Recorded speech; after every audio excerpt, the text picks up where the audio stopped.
Yo mga Ludi at Ludi Kicks, anong magandang accommodation o kaya hotel o kaya suite kung saan tinawag ako dito sa Baguio City para magmasahe?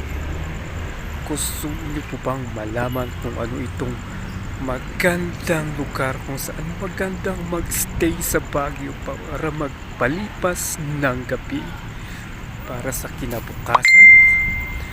Gusto po niyong malaman? Bago po ang lahat, subscribe, comment, like, and share po para updated po kayo sa ating mga video. Salamat po. Okay, mga Ludi at Ludi Kids, ang lugar na ito ay talagang maganda magpalipas ng gabi para sa kinabukasan, mga Ludi at Ludi Kids. So maganda po talagang mag-stay dito.